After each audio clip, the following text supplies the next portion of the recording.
नमस्कार, मी जानवी सावंत. गुरुकिल्ली यशाची मध्ये आपलं स्वागत आहे. आज आपण कमी खर्चात गुणवत्तापूर्ण वैद्यकीय शिक्षणाची रशियामध्ये संधी या विषयावरती बोलणार आहोत आणि यावर मार्गदर्शन करण्यासाठी आपल्या सोबत आहे डॉक्टर प्रसन्नजीत वाघचौरे आणि डॉक्टर प्रथमेश वाघचौरे. सर, कार्यक्रमामध्ये आपल्या दोघांचंही खूप खूप स्वागत आहे. नमस्कार. तर विषयाला सुरुवात करण्याआधी आपण पाहुण्यांची ओळख करून घेऊयात. डॉक्टर प्रसन्नजीत वाघचौरे हे MBBS आहेत. स्मॉलेन्स्क स्टेट मेडिकल युनिव्हर्सिटी 2019च्या बॅच मधून त्यांनी आपलं शिक्षण पूर्ण केलंय आणि सध्या ते मुद्रा नागरी आरोग्य केंद्र सोलापूर इथे वैद्यकीय अधिकारी म्हणून कार्यरत आहेत. आपले दुसरे पाहुणे आहेत डॉक्टर प्रथमेश वाघचौरे. यांनी देखील स्मॉलेन्स्क स्टेट मेडिकल युनिव्हर्सिटी 2016च्या बॅच मधून आपलं ग्रॅज्युएशन कंप्लीट केलेलं आहे. त्यांनी कन्सल्टंट रेडिओलॉजिस्ट MBBS DMRE या डिग्री संपादन केलेल्या आहेत. तर आता आपण जाणून घेऊया त्यांनी शिक्षण घेतलेल्या युनिव्हर्सिटी बाबत. स्मॉलेन्स्क स्टेट मेडिकल युनिव्हर्सिटी ही रशियामधील MBBSचं शिक्षण देणारी रशियन सरकारची 105 वर्ष जुनी असलेली महत्वाची युनिव्हर्सिटी आहे. भारतीय विद्यार्थ्यांचं MBBS डॉक्टर होण्याचं स्वप्न मोठ्या प्रमाणात पूर्ण करणारं विद्यापीठ अशी ख्याती मिळवलेली असून ही संस्था गेल्या 23 वर्षापासून भारतातून मोठ्या प्रमाणात अतिशय विश्वासाने विद्यार्थी इथे जात आहेत. 100% यश संपादन करून हे विद्यार्थी परत भारतामध्ये येऊन नामांकित असलेल्या मोठमोठ्या हॉस्पिटलमधून निष्णात डॉक्टर म्हणून रुग्णसेवा करतायत. सर्व सुसज्ज सुविधा असणाऱ्या या विद्यापीठामधून आपल्या मुला-मुलींना डॉक्टर बनवण्यासाठी पाठवण्यात पालकांचं नेहमीच प्राधान्य राहिलंय. या विद्यापीठामधून यश संपादन केलेल्या काही निवडक विद्यार्थी आणि पालकांच्या अनुभवांची मालिका TV9 मराठीवर सुरू केलेली आहे. चला तर मग आजच्या पाहुण्यांसोबत प्रत्यक्ष चर्चेला सुरुवात करूयात. तर मी सुरुवातीलाच डॉक्टर प्रसन्नजीत यांच्याकडे येईन. भारतामधलं जे वैद्यकीय शिक्षण आहे आणि रशियामधलं वैद्यकीय शिक्षण याच्यामध्ये काही फरक आहे की सारखंच आहे? नाही, ऍक्च्युली असं खूप जणांना वाटतं, मात्र ऍक्च्युली तसं काही सुद्धा नाहीये. जे सिलेबस वगैरे जो आहे तो भारतातला आणि जो रशियामध्ये जो आपण शिकतो सेमच आहे सगळं सिलेबस वगैरे.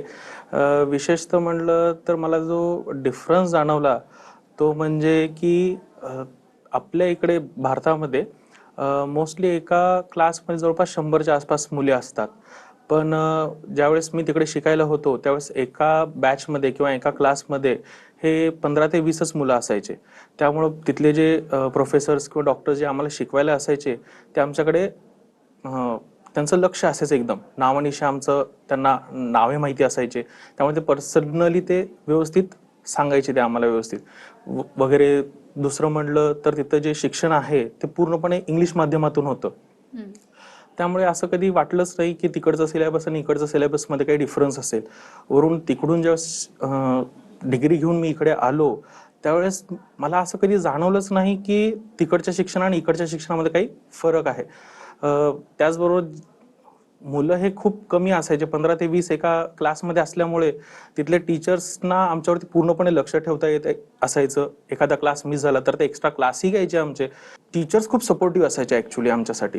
त्यामुळे मला असं कधी जाणवलं नाही की तिकडचा सिलेबस आणि इकडच्या सिलेबसमध्ये काही फरक आहे. मग आता तुम्ही सिलेबस विषयी वगैरे सांगितलंय, तिथल्या विद्यापीठामध्ये तुमचा अनुभव कसा होता हेही सांगितलेलं आहे. जसं असतं ना की इथल्या पालकांचं असं असतं की पैसे तेवढे वैद्यकीय शिक्षणाला देण्या इतपत नसते किंवा आर्थिक चणचण असते. मध्यमवर्गीय पालकांची आपण जर बघितलं तर वैद्यकीय शिक्षण घेणं परवडत नसतं. मग अशा वेळेस जर त्यांना परदेशामध्ये वैद्यकीय शिक्षण घ्यावं लागत असेल तर विदेशामध्ये हे शिक्षण स्वस्त आहे का आणि कशा पद्धतीने एकंदर फीस वगैरे स्ट्रक्चर असतं?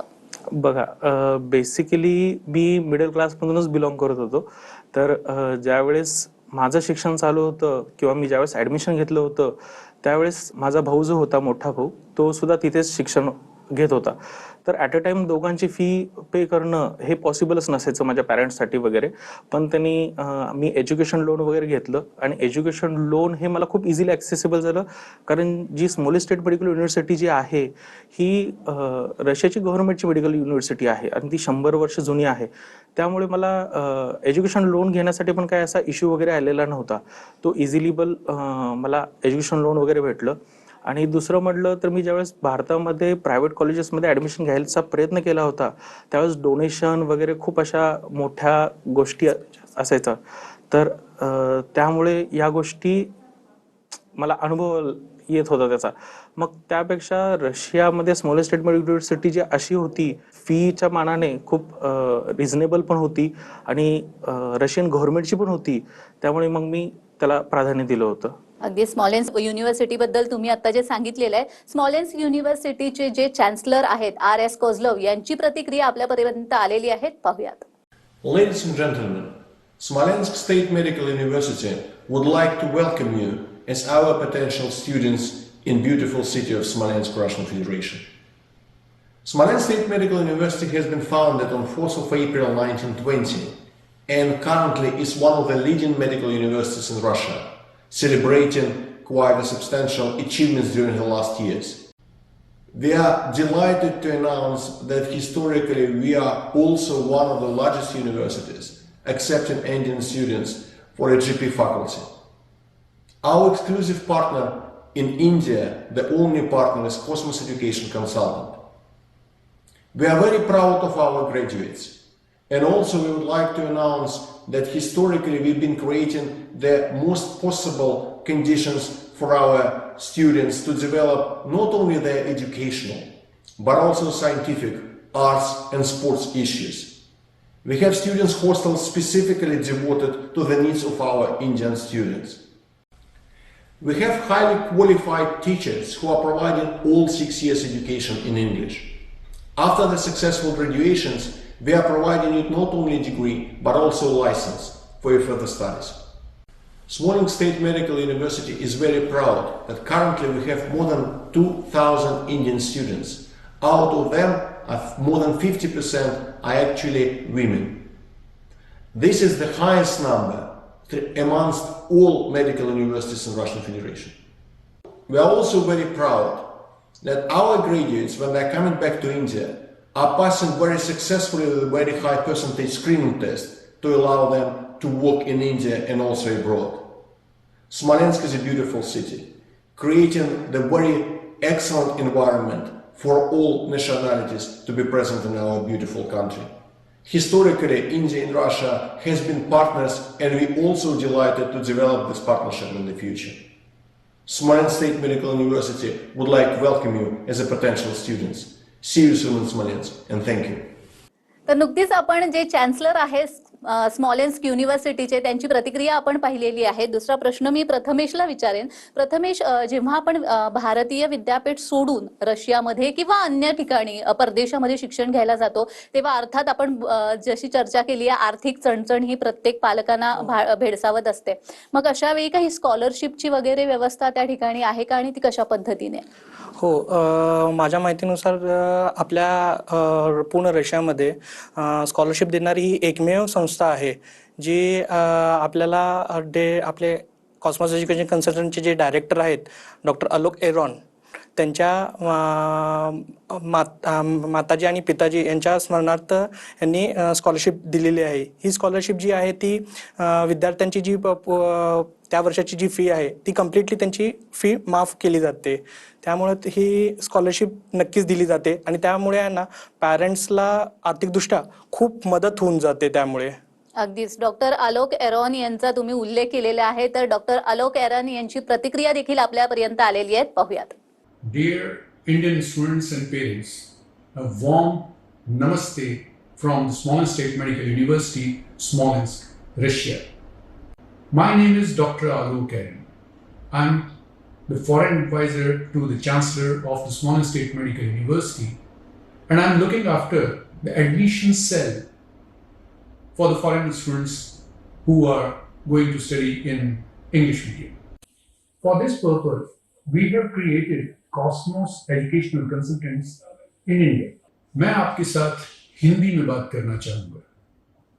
स्मॉलेन्स्क स्टेट मेडिकल यूनिवर्सिटी की स्थापना सन 1920 में हुई थी और 2020 में इस यूनिवर्सिटी ने अपने 100 साल पूरे किए थे. स्मॉलेन्स्क स्टेट मेडिकल यूनिवर्सिटी में सन 2002 से इंडिया के स्टूडेंट्स का एडमिशन का काम मैं देख रहा हूँ और अब तक स्मॉलेन्स्क स्टेट मेडिकल यूनिवर्सिटी में 5000 से ज्यादा इंडिया के बच्चों का एडमिशन हो चुका है और उनमें से 3000 से ज्यादा इंडिया के बच्चे यहां से ग्रेजुएशन करके निकल चुके हैं.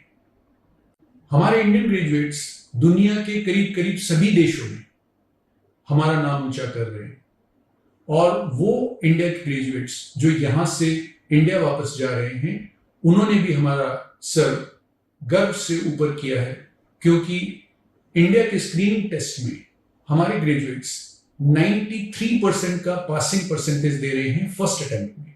इसको कंपैरिजन के तौर पे देखना चाहिए, क्योंकि दूसरी यूनिवर्सिटी से आने वाले जो ग्रेजुएट्स हैं वो 22-23% से ज्यादा का फर्स्ट अटेम्प्ट में पासिंग परसेंटेज नहीं दे रहे। मैं अपने पेरेंट्स की याद में इंडिया के सभी बच्चों को $500 की एक स्कॉलरशिप हर साल देता हूं। इसके बारे में डिटेल में आप हमारी साइट के ऊपर देख सकेंगे। इसके अलावा हर टॉपर बच्चे को भी उसकी पूरी फीस के बराबर स्कॉलरशिप मैं अपने पेरेंट्स की याद में दे रहा हूं। इस समय स्मॉलेंस स्टेट मेडिकल यूनिवर्सिटी में 2000 से ज्यादा इंडिया के बच्चे पढ़ रहे हैं, और उनमें से 1000 से ज्यादा इंडिया की लड़कियां हैं। हमारी यूनिवर्सिटी में 5 हॉस्टल्स हैं, जिसमें से 3 हॉस्टल्स सिर्फ इंडिया के बच्चों के लिए हैं। इनमें गर्ल्स हॉस्टल अलग है, बॉयज हॉस्टल अलग है। हमारे कैंपस में एक इंडियन मेस भी काम कर रही है, जिसमें इंडियन कुक्स के द्वारा 2 तरह का खाना बनाया जाता है, pure vegetarian end non vegetarian. हमारी यूनिवर्सिटी में पढ़ाई का ड्यूरेशन 6 साल है, और सभी 6 सालों में पढ़ाई का मीडियम इंग्लिश मीडियम है। हमारी यूनिवर्सिटी द्वारा दी जाने वाली डिग्री दुनिया के सभी देशों में रिकॉग्नाइज्ड है। ये डिग्री WHO से भी रिकॉग्नाइज्ड है। इंडिया में इंडियन गवर्नमेंट NMC की तरफ से भी ये डिग्री रिकॉग्नाइज्ड है। हमारी यूनिवर्सिटी की डिग्री NMC के सभी रिक्वायरमेंट्स को सेटिस्फाई करती है, including licensing examination. Students and parents, इस बात का ध्यान रखिए कि हमारी यूनिवर्सिटी में एडमिशन सिर्फ और सिर्फ डायरेक्ट एडमिशन होते हैं। हमारी यूनिवर्सिटी, हम इंडिया के किसी भी एजेंट को हमारे यहाँ एडमिशन देने के लिए अपॉइंट नहीं करते हैं। हमारी यूनिवर्सिटी में एडमिशन सिर्फ वो स्टूडेंट्स जो यहाँ ऑलरेडी पढ़ रहे हैं, या वो स्टूडेंट्स जो हमारे यहाँ से ग्रेजुएशन करके जा चुके हैं, उनके रिकमेंडेशन से ही हो सकता है। So all Indian students who are willing to join Small State Medical University this year, you are most welcome. Best of luck. तर नुकतीच आपण डॉक्टर आलोक एरोन यांची प्रतिक्रिया ऐकलेली आहे. प्रथमेश, मी तुम्हाला आणखी एक प्रश्न विचारेन, ते म्हणजे असं असतं ना की MBBS केल्यावर दुसऱ्या देशातून भारतामध्ये आल्यावर जॉब मिळेल की नाही, किंवा आपला व्यवसाय देखील थाटत असताना प्रश्न निर्माण होतात. तर असं असताना या कंडिशन मध्ये काय विद्यार्थ्यांनी विचार करायला हवा? जॉब मिळतात का इथे आल्यावर, किंवा मग दुसरं MD आणि MS करताना काही अडचणी वगैरे येतात का? नाही, तिथून शिक्षण कंप्लीट करून आल्यानंतर भारतात आल्यानंतर आपल्याला असा काहीच प्रॉब्लेम येणार नाही. कारण ही जी युनिव्हर्सिटी जी आहे ती WHO म्हणजेच वर्ल्ड हेल्थ ऑर्गनायझेशन नामांकित आहे. NMC म्हणजे नॅशनल मेडिकल हेल्थ इंडिया हे याच्याने रिकग्नाइज्ड आहे. त्यामुळे भारतात आल्यानंतर त्यांना कुठलाही प्रॉब्लेम येणार नाही. त्या फक्त एवढंच आहे की तिथलं शिक्षण कंप्लीट झाल्यानंतर भारतात आल्यानंतर त्यांना ही एक एक्झाम द्यावी लागते, FMG म्हणजे foreign medical graduate exit exam, ही द्यावी लागणार आहे. त्यात उत्तीर्ण झाल्यानंतर विद्यार्थ्यांना एक इंटर्नशिप कंप्लीट करून त्यांना कुठेही जॉब करता येतो, किंवा पुढील शिक्षणासाठी त्यांना कुठलाही प्रॉब्लेम येणार नाही. माझंही शिक्षण पुढील शिक्षण झालेलं आहे, DMRA झालेलं आहे. मी आता सध्या रेडिओलॉजी म्हणून कन्सल्टंट म्हणून जॉब करत आहे. इंटर्नशिप किती वेळाची असते, ड्युरेशन? ही जी इंटर्नशिप आहे ती 1 वर्ष कंप्लीट 1 वर्ष असते. ही आपण भारतात कुठेही करू शकता असं काही नाही आहे. म्हणजेच बऱ्यापैकी आपल्या विद्यार्थ्यांचे प्रश्न जे आहेत ते सुटले असतील. आपल्याला या विषयावर अजूनही चर्चा करायची आहे. खरं तर वेळ झालेली आहे एका छोट्याशा विश्रांतीची. तुम्ही कुठेही जाऊ नका, पाहत राहा गुरुकिल्ली यशाची.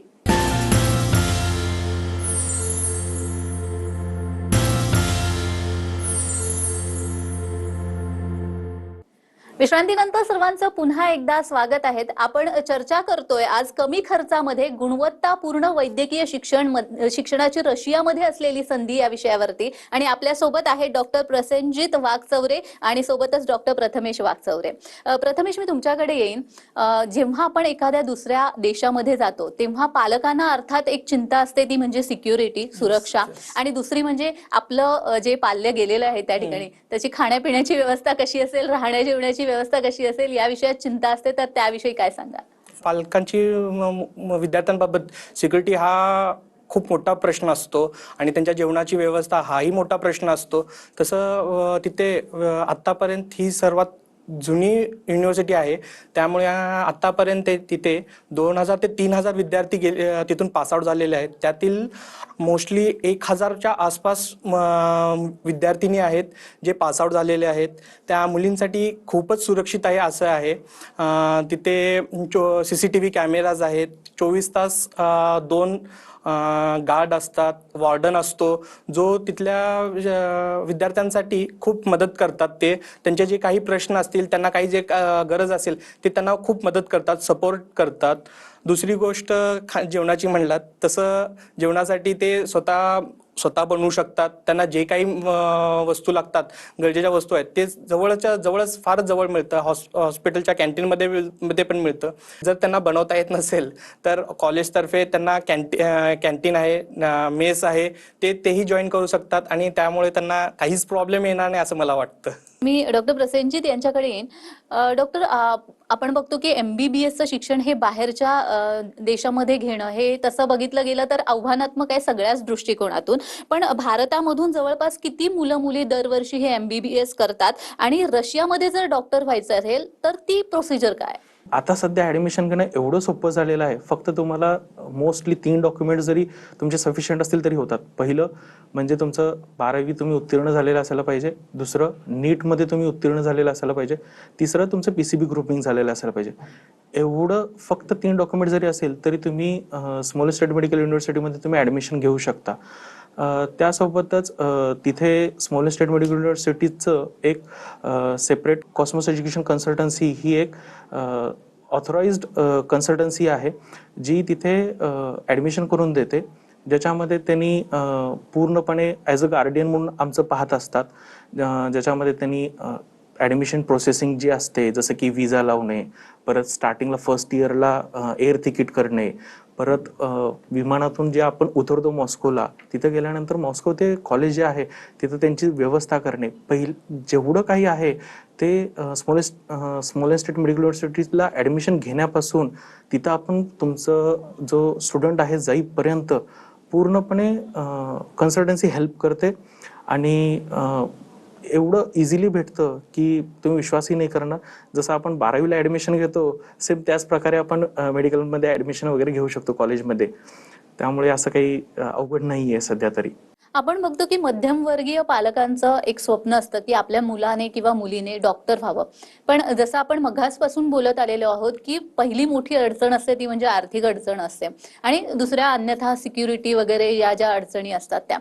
पण आपण असं म्हणू शकतो का आता की रशियामधलं हे जे युनिव्हर्सिटी आहे, जे वैद्यकीय शिक्षण देतं, ती MBBS करणाऱ्यांसाठी किंवा मध्यमवर्गीय पालकांच्या मुलांसाठीचं एक हमखास ठिकाण आहे की जिथे चांगल्या पद्धतीने MBBSचं शिक्षण मिळू शकतं? 100% मी याला 100% म्हणेन. कारण मी मगाशी सांगितलं होतं की मी मध्यमवर्गीय कुटुंबातूनच आलेलो आहे, आणि ज्यावेळेस मी ॲडमिशन घेतलं होतं त्यावेळेस मी एज्युकेशन लोन घेऊन मी इथपर्यंत आलो होतो. आता त्याच्यानंतर मी ज्यावेळेस ॲडमिशन घेत होतो किंवा भैयाने ज्यावेळेस ॲडमिशन घेतलं होतं त्यावेळेस आम्हाला कुठला एजंट किंवा कोणीसुद्धा आम्हाला नव्हतं. आम्ही जे तिथून पासआउट आलेले जे विद्यार्थी होते किंवा पासआउट झालेले जे डॉक्टर्स होते त्यांचं एक इन्फॉर्मेशन सेंटर आम्हाला असतं, ज्याच्या थ्रू आम्ही अप्रोच झालो होतो. त्यांची एक वेबसाईट आहे कॉलेजची, www.sgmu.info. या वेबसाईटवरती इन्फॉर्मेशन सेंटर्स आहेत, वेगळ्या वेगळ्या सिटीचे आहेत. हे इन्फॉर्मेशन सेंटर म्हणजे ॲक्च्युली काय आहेत की जे पासआउट झालेले विद्यार्थी आहेत त्यांनी आणि त्यांचे पॅरेंट्स वगैरे आहेत जे त्यांचा अनुभव सांगतात किंवा ते ॲडमिशन करण्याला गाईड करतात प्रॉपर. आम्ही त्याच्यामार्फतच आम्ही ॲडमिशन वगैरे घेतलं होतं. त्यामुळं असं कधी भीती निर्माण नाही झाली की बाबा तिकडे काय असेल किंवा काय नसेल. जे आमच्या समोरच होते, जे पासआउट झालेले डॉक्टर्स होते, ते एकदम क्वालिफाईड डॉक्टर्स होते आणि त्यांनी भारतामध्ये येऊन जॉब करत आहेत. काही जण तर पुढचं शिक्षण परस्यू करत आहेत. त्यामुळे असं मला कधी वाटलेलं नाही की असं काही असेल. त्याचबरोबर भैया माझ्या पुढे होताच, तो ज्यावेळेस 4th इयरला होता त्यावेळेस मी 1st इयरला होतो. त्यामुळे जर त्याला काही वाटलं असतं की बाबा तिकडे शिक्षणाच्या बाबतीत काहीतरी प्रॉब्लेम आहे किंवा तिकडे राहणीमानामध्ये काहीतरी प्रॉब्लेम आहे किंवा इतर कोणत्या गोष्टीचा प्रॉब्लेम आहे, तर तो मला तिथं बोलवलाच नसता पहिल्यांदा. जोपर्यंत आपण तिथे जात नाही तोपर्यंत आपल्याला कळत नाही की काय आहे, तर ते योग्यरित्या गाईड वगैरे करतात. अगदीच. डॉक्टर प्रथमेश, मी तुमच्याकडे येईन की जेव्हा आपण रशियामध्ये किंवा कुठच्याही परदेशामधल्या विद्यापीठामध्ये शिक्षण घेऊन भारतामध्ये परततो, तेव्हा एक असतं ना की आपल्याला जॉब मिळेल का, किंवा मग त्याच्यासाठी काय करावं लागेल, व्यवसाय जर करायचा आपला स्वतःचा तर त्याच्यासाठी काय करावं लागेल. तर तुमचा अनुभव दोघांचाही कसा राहिलेला मला ऐकायला आवडेल. खूपच छान होता. म्हणजे असं काहीच प्रॉब्लेम आलेला नाहीये. अगोदरच सांगितल्याप्रमाणे ही जी युनिव्हर्सिटी जी आहे ती WHO आणि भारत सरकार मान्य असल्यामुळे तुम्हाला विदेशातही तुम्हाला जॉब करता येतात, भारतातही करता येतो. फक्त आपल्याला ती जी एक्झिट एक्झाम आहे FMG ती क्लिअर करणं गरजेचं आहे. त्याच्यानंतरनं तुम्हाला भारत सरकार मान्य म्हणजे MMC सर्टिफिकेट मिळतं, महाराष्ट्र मेडिकल काउन्सिलचं सर्टिफिकेट मिळतं. त्याच्यानंतर तुम्ही स्वतःचा व्यवसाय करू शकता किंवा तुम्ही गव्हर्नमेंट जॉब अप्लाय करू शकता, अथवा तुम्ही जर तुम्हाला फ्युचरमध्ये म्हणजे पुढचं शिक्षण घेऊ इच्छिता तर तेही तुम्ही घेऊ शकता. तुम्हाला असा काही प्रॉब्लेम येणार नाहीये. अगदीच. सध्या मी सोलापुरात रेडिओलॉजी कन्सल्टंट म्हणून जॉईन आहे. तुम्ही काय सांगाल की तुमचा अनुभव कसा होता आणि विद्यार्थ्यांना तुम्ही या दृष्टीने काय सांगाल. माझा अनुभव विशेषतः म्हणजे कसा होता की ज्यावेळेस मी भारतामध्ये आलो तर बऱ्याचशा लोकांचा असा कन्सर्न होता की तिकडचं शिक्षण आणि इकडच्या शिक्षणामध्ये फरक आहे किंवा तिथं प्रॅक्टिकल नॉलेज वगैरे कसं आहे. तर मी एवढं सांगेन की मी तिथून आल्यानंतर ज्यावेळेस जे भारतामध्ये शिकून जे डॉक्टर झाले होते ते व मी, आमच्या दोघांच्या प्रॅक्टिकल नॉलेजमध्ये खूप सामान्यत होतं. असं काही नाही की मी त्यांच्यापेक्षा पाठीमागे आहे वगैरे, तर मी इझिली कोपअप वगैरे केलेलं आहे. रशियामध्ये शिक्षण घेणं इतकंसं काही कठीण नाहीये हे तुमच्या दोघांच्याही अनुभवावरनं आता समोर आलेलं आहे. खरंच तुम्ही इथे आलात आणि खूप छान असं मार्गदर्शन केलं, त्यासाठी खूप खूप धन्यवाद. धन्यवाद. तर गुरुकिल्ली यशाची या भागामध्ये आज आपण इथेच थांबतोय. पुढे भेटूया पुन्हा एका नवीन विषयासह. तोपर्यंत पाहत रहा TV9 मराठी.